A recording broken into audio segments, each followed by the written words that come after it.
What's up, everybody, and welcome back to another video from the 10-7 MMA channel. Now, for this one, I am rocking my UFC jacket because I got to get serious with you guys, and we're going to talk about this news right now in regards to Ilia Topuria and Islam Makhachev, and this fight not going down because allegedly Islam's team has turned down the fight. This actually came out yesterday. A lot of folks were talking about it. We talked about it on the show briefly yesterday, but I wanted to dive a little bit deeper now that MMA Guru and some other folks have come out talking about this. So let's first read this. Sorry about this weird ad. So let's first read this. It says Dana White's announcement of Ilia Topuria's ascension to lightweight has set the MMA world ablaze with speculation. So one of the first things that I thought, which was so cool when Ilia made this announcement, or Dana White made this announcement, is that he's not trying to get double champ status and hold up the featherweight division. I gave Ilia mad respect. Whether his arm was twisted or whether he did that of his own volition, I don't know. But I thought it was a great move. Also, just a great example to set, because I am not a fan of the double champ status. I feel like defending your own weight class says just as much about a champion as it does to move up and get two belts simultaneously. Because when you do that, sure, it may be cool as a spectacle, but you're holding up the weight class that you left. They're kind of waiting there. Sometimes they may have to get an interim title fight. So I really like this idea of, if you're going to go up and try and get another belt, leave the old one behind, put it all on the line, as opposed to just kind of getting a free title shot. Then you lose, you get to move back down, you're still champ, right? The stakes are what make this sport so exciting. So it increases the stakes. And obviously for the champ, I get it. Maybe it's not ideal. You'd rather have that security blanket. But as a fan, I really appreciate this change in direction for the UFC. But anyways, so Ilia is moving up. A lot of people said, all right, well, obviously he's moving up because he's going to get the fight against Islam and challenge for the 155 strap. But apparently now Islam's team has come out and says, no, this is not what we're doing. They have rejected it. The Dagestani has drawn a line in the sand, which says, let him move up and earn his title shot. We'll definitely fight. So meaning, we're not going to be his first match. He's not just going to move up and take on the belt. He's going to have to fight somebody first. Then if he gets that number one contender spot, okay, then we will take him on. Now, Javier Mendez in the same article says, well, if that's what they offer, we're going to do it. But that's Javier's stance no matter what. He does not want to get into the business of trying to dictate fights or call out fighters. He's very much the standpoint of, hey, maybe management or Ali will handle that stuff. I just trained to fight. Whoever they put in front of us, we're going to take him on, which I really respect from Javier Mendez. If we go on a little bit more in this article, they talk about what's up for Max Holloway and Dustin Poirier. I think some different contenders. And we're going to talk about the contenders, and I'm going to say who I want Islam to fight next. I know lots of people are going to get very upset by it, but we're going to get to that a little bit later. Okay, now last night we had a video that was released on the same topic. Let me give my thoughts first really quickly before I show the video. I totally get this, and I don't look at this as a travesty whatsoever, because Islam has already fought the featherweight champ twice. He fought Alexander Volkanovski when he was atop the pound-for-pound list, by the way, twice, beat him twice, and then people don't really give him that much respect. They're like, well, he was moving up a weight class, he's a lighter guy, and it's like, well, he fought at 155, okay? But people don't look at it that way, and Islam is aware of that, and he's trying to build legacy. That's what's important to him. To each his own, and therefore he doesn't want this fight. And if he doesn't want this fight with the streak that he's on and the respect that he's garnered, I'm not excited about this fight. Again, for him, going back to this idea of stakes, the stakes are not high for him. In fact, he's got everything to lose by fighting Ilia, because as amazing as a martial artist Ilia is, people are not going to look at Islam beating him as this great thing unless he has already gone out and proven himself in the lightweight division. So I like that he's turning this fight down. I would love to see Ilia take on, and I'll tell you who I think the best fight would be, but take on somebody like Charles Oliveira or ideally Arman Tsarukyan. Prove himself, especially against somebody like Arman, who people thought would be a huge challenge for Islam. And then he goes up, then the fight will make a ton of sense, okay? So anyways, those are my thoughts. I'm glad that this has happened. I would have been disappointed to see it. If anything, I would like to see Islam move up, not Ilia move up and Islam stay put. All right, now we're going to go to MMA Guru's reaction about this breaking news, and then I'm going to chime in with my thoughts and why I'm not so upset with this move, and also who I think Islam should indeed fight next. Here, check this out. We are not getting Islam Makhachev versus Ilia Topuria next. One of the biggest fights in UFC history is not going to be made.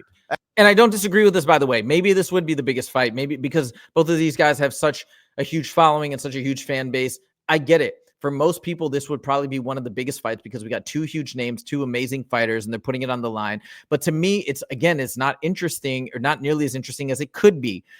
Would I watch it? Yeah, I would watch it, but I'd rather see something else first. I'd rather see Ilia. So anyways, my point is I don't look at this as a big tragedy and travesty of us fans not getting deprived of an amazing, perfect fight. I don't look at it that way.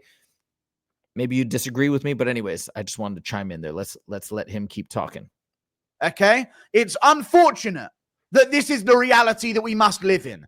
We are becoming boxing. We are missing out on all of the big matchups right now and taking forever to get them done when they should be done with the snap of a finger. However, I get it. Like, he's mad about Tom Aspinall and John Jones. Again, that's not the UFC becoming boxing. That's obviously John Jones dragging his feet, trying to negotiate, trying to get things set up appropriately. So you can't, I don't think it's fair to put this on the UFC. I mean, sometimes I love MMA Guru. I think I'm a fan of his channel and I really like his content. I think he's an expert. He's a legend. People say I glaze him all the time, right? Like, and I know he's controversial in certain aspects, but at the end of the day, he's got a tireless work ethic. He's very knowledgeable about the sport. He's really funny too. And he streams and connects with his fans and his supporters, you know, for hours on end every week. So I think he's put in his time and he's earned his respect, in my opinion. So I'm not trying to throw shade at him, but sometimes he does get a little, I think, a little on the negative side. Look, I think the UFC is doing a tremendous job. We're all so excited for 314. There's big fights happening all the time. We just saw Pereira versus Ankalaev. People were saying that wasn't happening. They made it. They made it happen. It happened. We got to see what happened there. So to call this something like boxing, I just think is a little bit out of left field, but I get where his frustration is coming from. So anyways, I think the UFC is still on a tear and they're making big fights. I think this year is going to be tremendous, even bigger than last year. I have been at peace with this for a couple of weeks now. The moment, or even months, the moment Ilia Topuria vacated his 145-pound world title and the UFC let him, I knew we weren't getting Islam Makhachev versus Ilia Topuria next. Because why would they not have Ilia Topuria keep his 145-pound world title, be the undisputed champion at 145, and then have him fight Islam Makhachev, the 155-pound world champion, and give him that chance to become a double champ and take two belts simultaneously?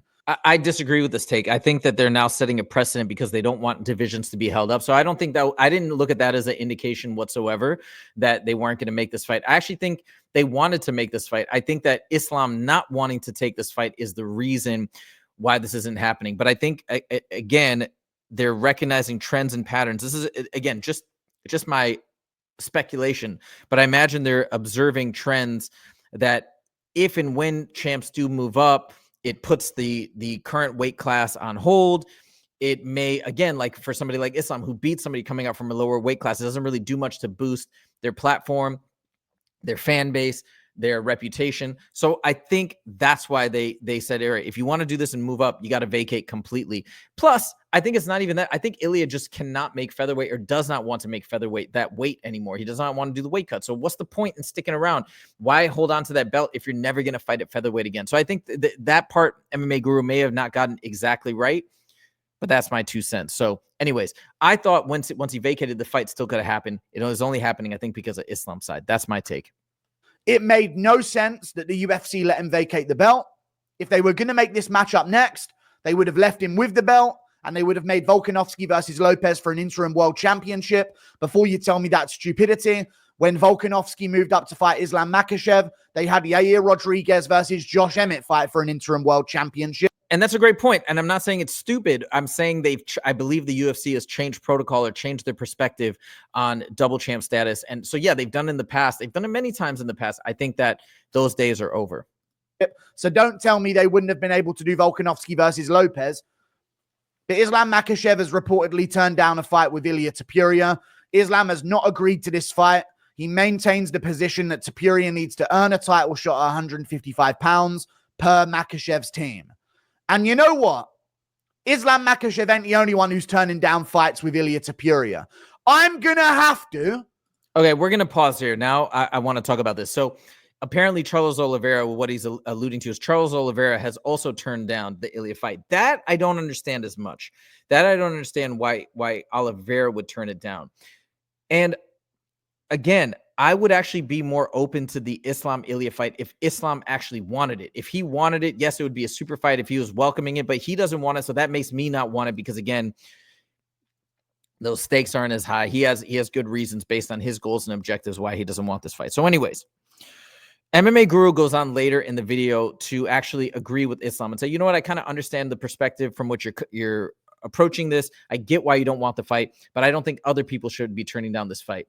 And here I do actually agree with MMA Guru. Now, of course, the decision is Oliveira's and Oliveira's alone, but if he doesn't want to fight Ilia, you know, it is what it is, but I do think that would be a great fight. But the best fight, in my opinion, one that I'd love to see, I was talking to Justin about this yesterday, is Ilia versus Arman Tsarukyan. Arman Tsarukyan is currently in UFC jail because of his alleged injury, which, again, we've mentioned many times. We believe it was actually just a weight-cutting issue. He wasn't able to make weight. I think this was further bolstered. This theory was further bolstered recently when Justin Gaethje came out and said Arman offered to fight him at 170, but he said publicly he asked for 160. So he was saying something publicly and saying something behind the scenes that was different. So, again, I think Arman Tsarukyan is not in the good graces of the UFC for that weight miss. And so why not throw him up against Ilia? If he beats Ilia, then maybe he can come back and have a crack at the title. But if Ilia beats Arman, it's amazing because Arman was the guy that people thought was the greatest challenge for Islam Makhachev. So put him up against Arman. If he smokes Arman, no question, he'll be a nice official lightweight ranked probably at number 1. Then you go in, have the fight against Islam. People will view it totally differently, and it will be perfect. Okay, so that's what I think makes the most sense. And it really, there's nobody else to match him up with now that Oliveira's turned down the fight or says he doesn't want the fight. So let's go. Arman versus Ilia. And Arman doesn't have many options either. So this has got to be what goes down. So who's Islam going to fight? He's basically got 2 options now that you could say 3 if you want to include Dustin Poirier, but the rumors are that Dustin, I mean, I don't think Dustin's not going to fight him again. He just fought him, right? So you could maybe say that, but that's clearly not going to happen. Dustin is going to be fighting Max Holloway for his retirement fight. At least those are the rumors. Those are the speculations. But Dustin Poirier, I mean, that'd be ridiculous. He just fought for the belt and lost. So we basically have 2 options. We have Justin Gaethje and Charles Oliveira. Now, I made a video earlier this week saying that I wanted to be Justin Gaethje. People got very upset. So let's break this down. Now that we're down to 2 options, because they're not going to give it to Arman because of the weight miss, why can't Justin Gaethje be a good option? So let me tell you the arguments against it. They said, oh, he's on a 1-fight win streak. Guess what? So is Charles Oliveira. Oh, he beat ranked number 11th. So why should he get a title shot? I mean, Oliveira, yeah, he beat Michael Chandler, but Michael Chandler had been sitting on the sidelines for over 2 years, and he'd kind of held on to his ranking, but he hadn't fought anybody. So I don't see why a win over Rafael Fiziev is so much worse than a fight against Michael Chandler. Next point, he was supposed to fight number 5, Dan Hooker. Right, Dan Hooker pulled out, so he was supposed to be fighting a highly ranked guy. That wasn't his fault. In fact, he should be getting props for not himself turning down the fight against Fiziev. I mean, why did he even take that fight against Fiziev? He did the UFC a massive solid. He didn't need to fight a very dangerous up-and-comer twice. You already beat him. He's fighting him again, putting everything on the line. So that should be something going in his favor that he did the UFC a solid.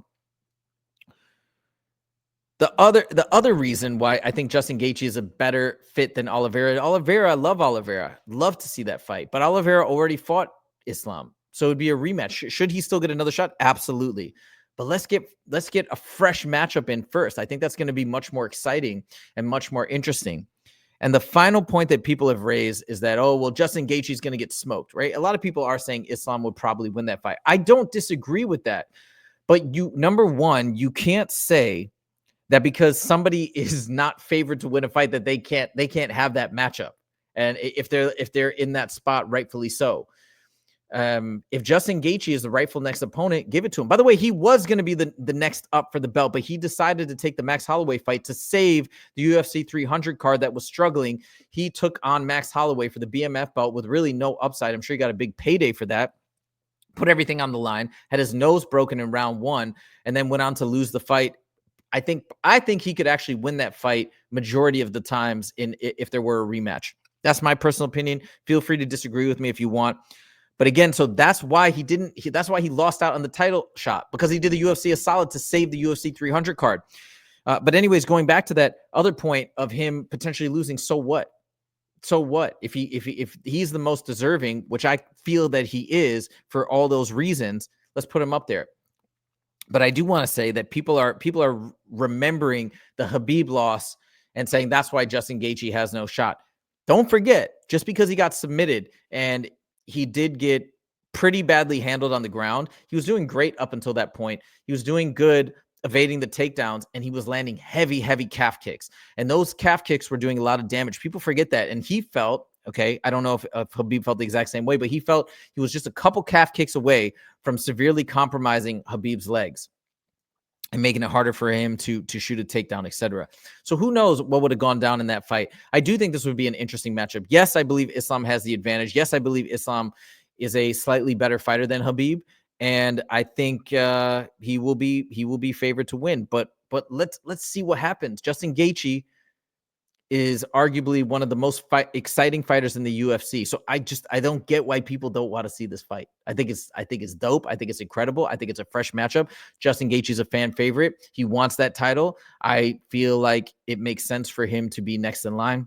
So those are my 2 cents. So anyways, Islam has turned down Ilia. I think this is great. I'm actually glad he's doing it. I want to see Islam versus Gaethje next. I want to see Arman versus Ilia. Who knows? They do that on the same card. Imagine that. That would be huge. And then winner of each fights each other for the 155-pound strap. Let's go. Let me know what you guys think in the comments. Do you agree? Do you disagree? Please like this video if you did like it. Make sure to click subscribe if you want to see more from the 10-7 MMA channel. Thank you guys so much for joining, and we'll see you in the next video. Take it easy.